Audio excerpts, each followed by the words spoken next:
Picture this: a warm summer night by the river, friends laughing, drinks flowing. Chris is there, enjoying the party with his buddies, including a girl named Angie. But little did he know, this night would change his life forever. The next morning, a chilling discovery rocks their small town. Angie's found murdered in her apartment. Shock ripples through the community, and suddenly, all eyes turn to Chris. 6 months pass, but the police won't let it go.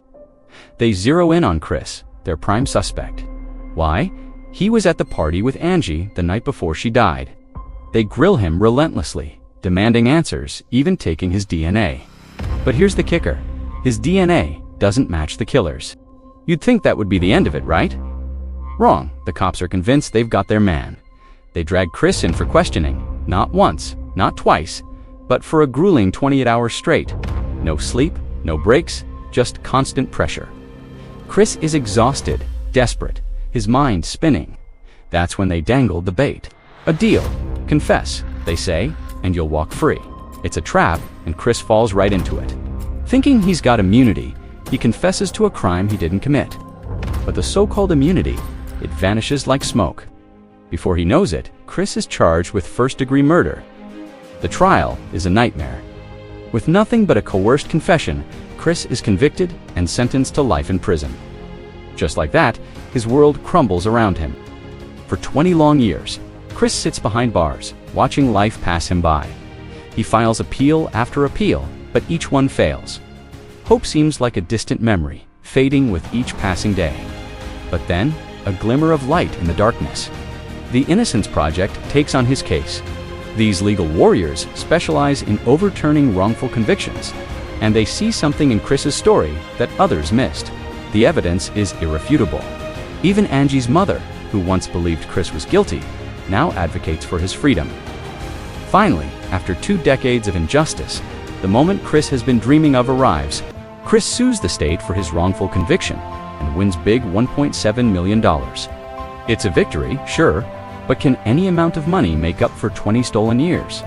Chris doesn't wallow in bitterness. Instead, he channels his pain into purpose. He teams up with the Innocence Project, crisscrossing the country to share his story. He speaks at universities, law schools, and conferences, shining a light on the flaws in our justice system. His mission? To help others who've been wrongfully convicted to be a voice for those still silenced behind bars. Life seems to be back on track. Chris is making a difference, finding meaning in his suffering. But fate has one more cruel twist in store. It's Halloween night in Las Vegas. The city is alive with costumed revelers, the air electric with possibility. Chris is at a party, enjoying his hard-won freedom. But in a split second, everything goes sideways. Allegedly, Chris offers drugs to a young woman at the party. It's a claim that's never been proven, but what happens next is undeniable. The woman's stepfather, a hulking former pro wrestler and failed politician named Rob Radimer, flies into a rage. Witnesses say Radimer attacks Chris with shocking brutality. The party descends into chaos, screams piercing the night. After surviving 20 years of wrongful imprisonment, after reclaiming his life and dedicating himself to helping others, Chris's story ends in senseless violence. As news of his death spreads, those who knew his story are left reeling. How could this happen? Even after exoneration, even after rebuilding a life, the scars remain. The years lost can never truly be regained.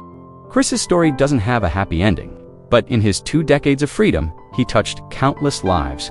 He inspired law students to fight harder for justice, gave hope to other wrongfully convicted individuals, and forced many to confront the flaws in our legal system.